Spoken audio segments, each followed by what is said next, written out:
Ya, bismillahirrahmanirrahim. Assalamualaikum warahmatullahi wabarakatuh. Alhamdulillah, hari ini kita ketemu lagi sama Miss Dwi di video Zoom kali ini. Insya Allah hari ini Miss Dwi akan menjelaskan tentang beberapa hal terkait dengan materi kita di buku yang sama ya, masih di buku tema 2. Nah, mudah-mudahan kalian semua yang nonton hari ini, yang hari ini belajarnya online, tetap berada dalam lindungan Allah dan dalam semangat ya, insya Allah. Ya, hari ini Miss Dwi pagi-pagi bikin video khusus buat kalian, biar lebih memudahkan kalian dalam belajar.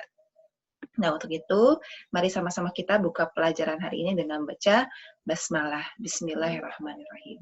Nah, sebelumnya Miss Dwi mau ngingetin lagi nih, kita hari ini Miss Dwi pakai masker lagi, ya, mengingatkan untuk kalian semua bahwa menggunakan masker itu memang sangat penting sekali, bahkan sekarang ada zona namanya zona hitam.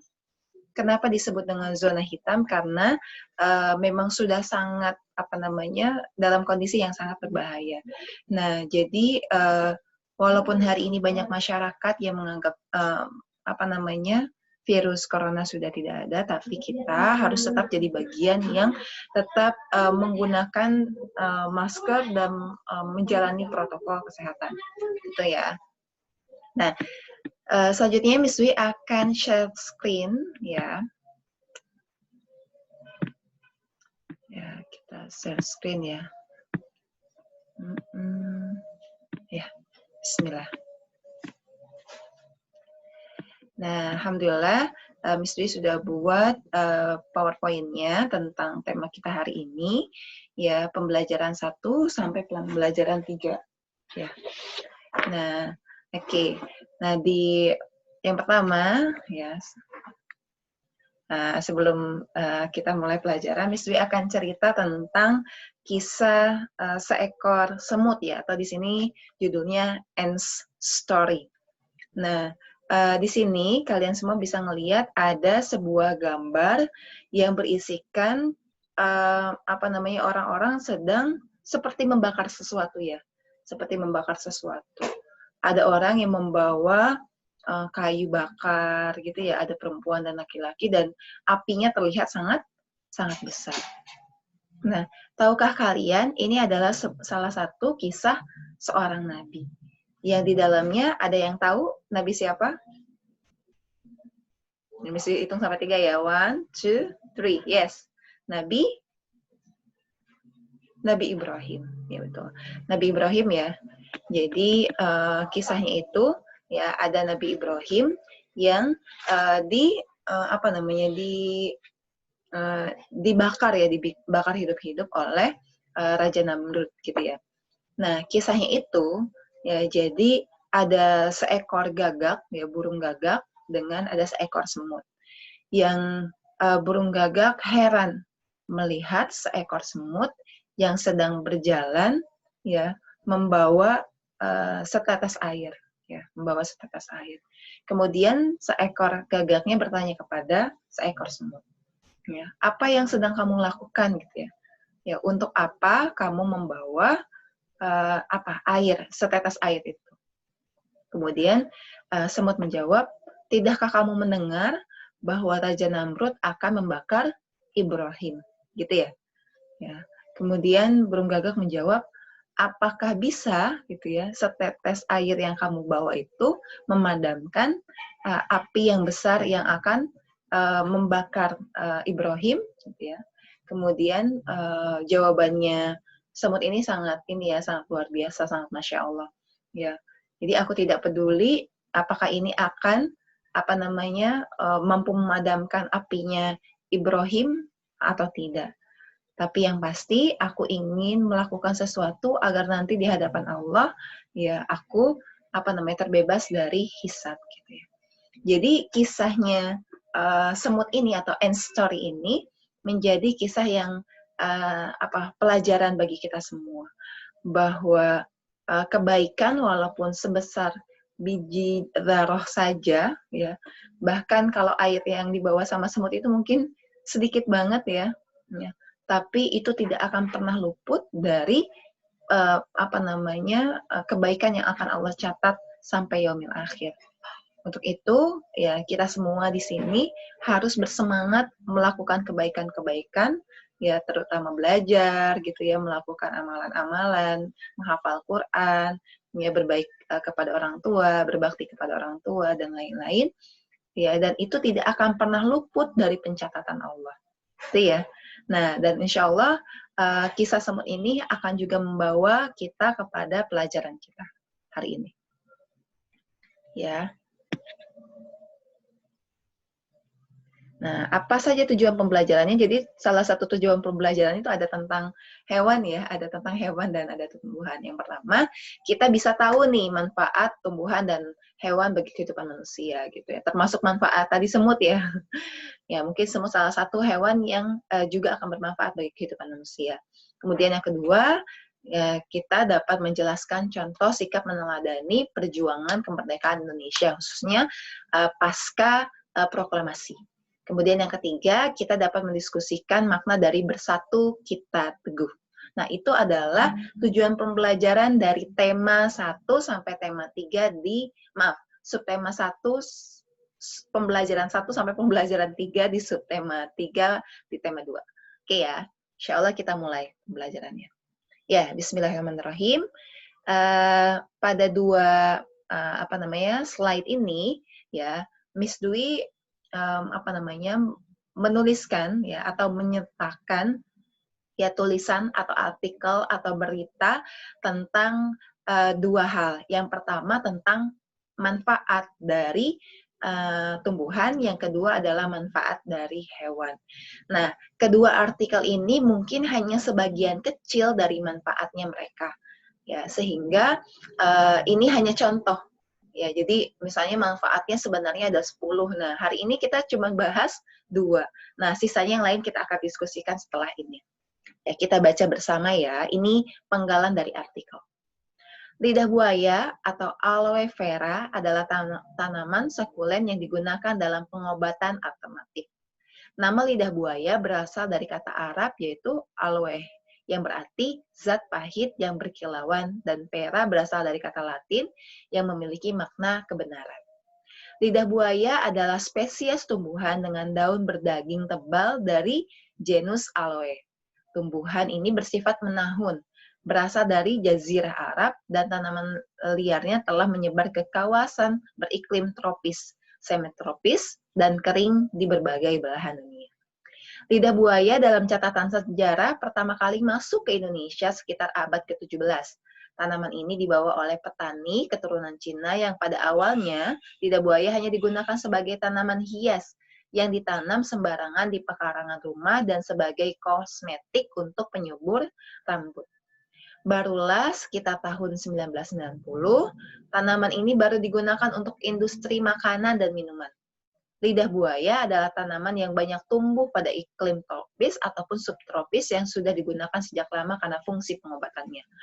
Produk dari lidah buaya memiliki berbagai sifat seperti amolien, pencahar, antibakteri, antiinflamasi, antioksidan, anestesi, afrodisiak, anti cacing, anti jamur, antiseptik, dan kosmetik.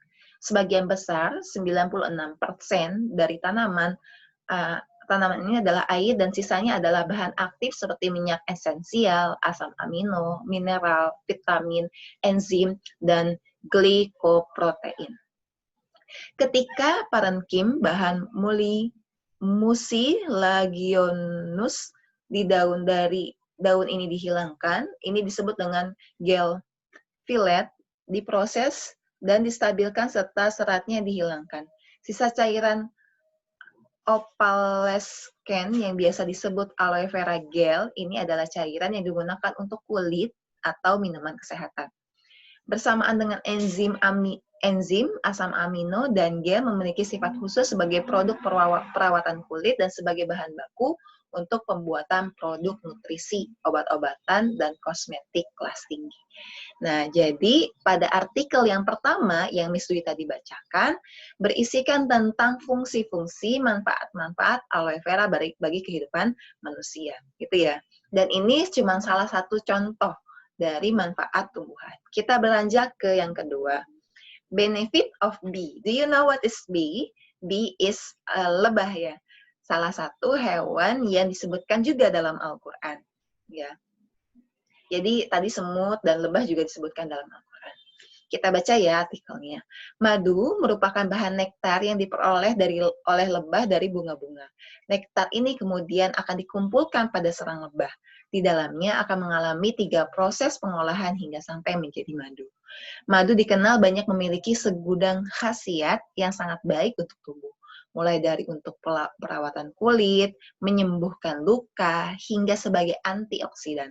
Segudang manfaat yang terkandung di dalam madu menjadikan olahan madu dapat ditemukan di berbagai macam produk seperti makanan, minuman, produk kecantikan, dan lain sebagainya.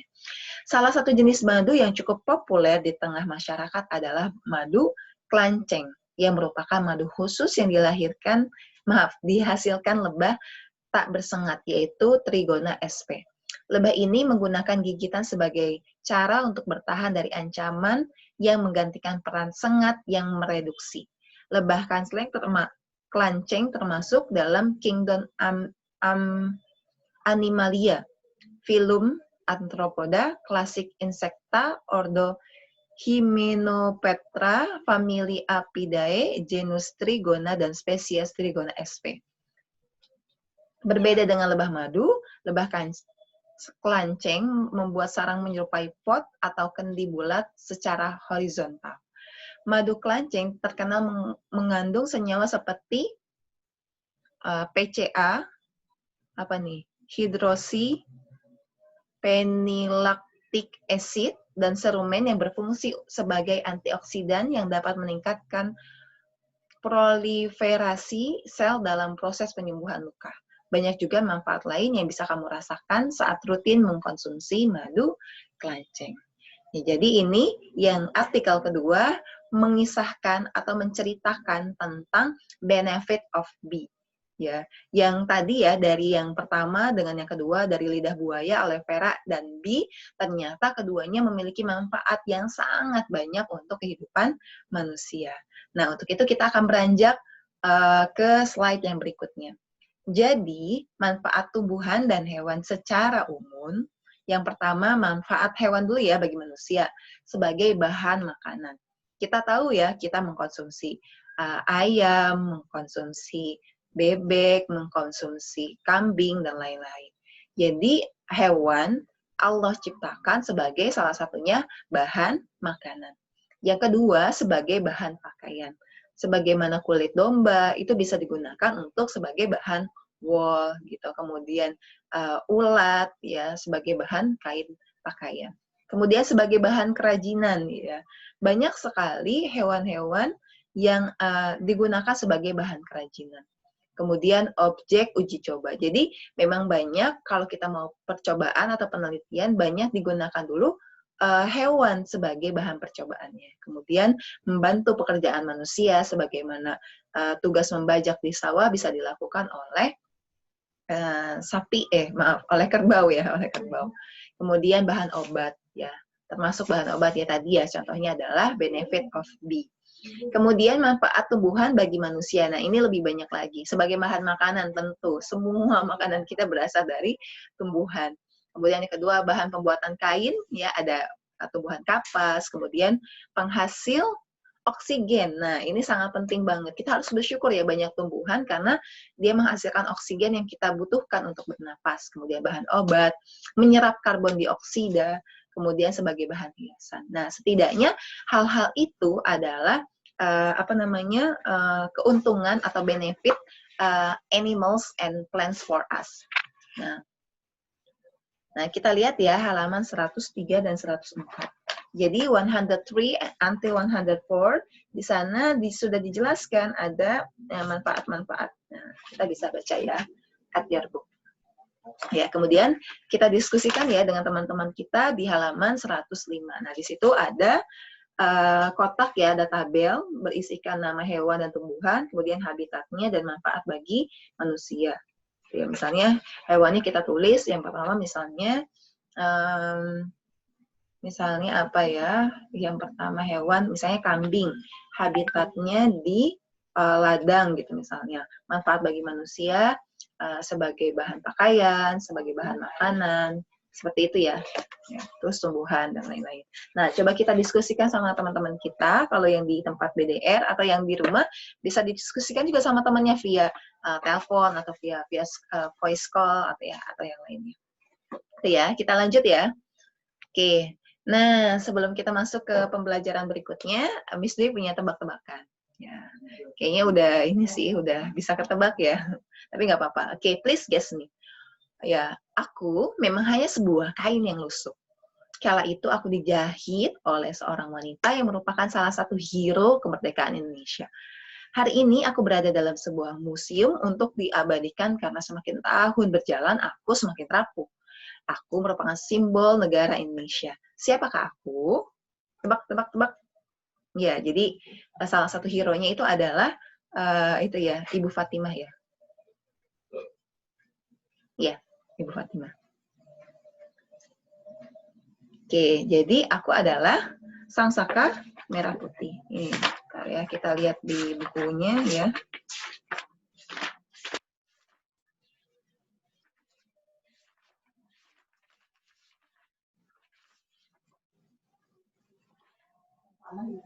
Oh iya, bukan Fatimah ya, Fatmawati. Afwan. Ya, betul. Jadi bendera pusaka ini dibuat atau dijahit oleh Ibu Fatmawati ya. Tadi Miss Dwi salah, mohon maaf ya. Oke, terus ya betul, aku adalah Sang Saka Merah Putih. Nih, apa namanya, bendera pusaka ya, bendera yang pertama kali digunakan untuk dalam apa namanya, proses proklamasi kemerdekaan Indonesia. Oke, nah ini ada tugas kedua ya, tadi tugas pertama di halaman 105, tugas yang kedua, banyak hal yang sebenarnya bisa kita lakukan untuk menghargai jasa para pahlawan, para hero yang telah berjuang memproklamasikan kemerdekaan Indonesia. Nah, salah satu yang bisa kita lakukan adalah dengan cara menghayati perjuangan para pahlawan. Nah, untuk itu ya, supaya lebih menarik, tugasnya adalah silakan kalian buat replika. Replika means contoh ya, yang kecil gitu ya, dari bendera Sang Saka Merah Putih sesuai dengan kemampuan kalian. Boleh dari karton, ya, boleh dari kain gitu yang kalian jahit, boleh dengan apa saja yang menurut kalian jauh lebih kreatif. Kemudian hasilnya hari ini juga kalian send picture to your teacher. Kalau yang wali kelasnya Miss Dwi berarti sama Miss Dwi kirim via Japri ya. Jadi misalnya kalian buat yang sebesar sini aja, kecil ya, kecil, kemudian kalian kirimkan ke Miss Dwi. Oke, supaya kita tahu perjuangan Ibu Fatmawati ya, Ibu Fatmawati. Oke. Nah, selanjutnya ini bahasan yang terakhir ya, tentang makna dari bersatu kita teguh, bercerai kita runtuh ya. Kalau hari ini kita hanya membahas tentang bersatu kita teguh ya, atau we unite we are strong ya. Nah, mungkin kita nggak akan ada pembahasan hari ini atau nggak ada bacaan yang panjang, tapi Miss Dwi cuma mau kita saling berdiskusi. Kalian jawab ya secara online ya. Nggak usah ditulis, tapi kalian jawab aja langsung. Pertanyaan yang pertama, jika ada sebuah lidi ya, dan ada 10 lidi yang disatukan, manakah yang lebih kuat? 1 lidi sendiri atau 10 lidi yang disatukan? Cara mengukur kekuatannya bagaimana? Cara mengukur kekuatannya, yang mana yang kalau dipatahkan lebih mudah? Yang 1 atau yang 10? Ya, betul. Yang 1 lebih mudah. Sehingga yang lebih kuat adalah yang 10. Ya, padahal yang 10 itu terdiri atas satu lidi yang dia juga rapuh. Tapi ketika dia bersama, maka dia menjadi lebih kuat. Ya. Kemudian yang kedua, apakah ya sebuah rumah itu dibangun oleh satu bahan saja, misalnya oleh batako saja, atau dibangun atas banyaknya bata, banyaknya batako, pasir, dan bahan-bahan lain? Ya, betul. Dibangun atas banyaknya bahan-bahan lain. gitu ya. Ada semen, ada bata, ada pasir, ada kerikil, ada batu, dan lain sebagainya. Ya. Jadi tidak dibangun atas bata aja atau batu saja, tidak. Kemudian yang ketiga, bagaimana jadinya jika dulu para hero abai, nggak peduli kepada nasib Indonesia ke depan. Ya, tentu kita akan kesulitan untuk mendapatkan kemerdekaan Indonesia. Nah, untuk itu kita bisa simpulkan betapa unite, persatuan, unity merupakan persatuan itu menguatkan, membuat kita strong dan sangat penting dalam sebuah perjuangan. Oke, alhamdulillah kita sudah selesai dalam pelajaran kita hari ini. Dan yang terakhir, ya karena kita pekan depan insya Allah akan ada UTS ya, ujian tengah semester, dan salah satu materinya adalah bahasa Inggris. So we have to force ourselves to memorize English. Jadi kita harus memaksakan diri kita untuk membiasakan bahasa Inggris lagi ya, insya Allah.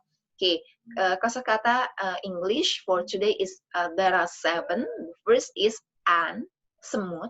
Second is be, lebah. The third is benefit, keuntungan. Fourth is hero or pahlawan. The 5 is flag, bendera. 6, unite, bersatu. And the last is strong, kuat. Ya, silakan kalian hafal ya untuk persiapan di ujian kita di pekan depan, insya Allah. Okay, insya Allah that's enough for me. And I think that's this video can be useful for you in learning thematic at your house. Don't forget to do the task and send to me as your teacher.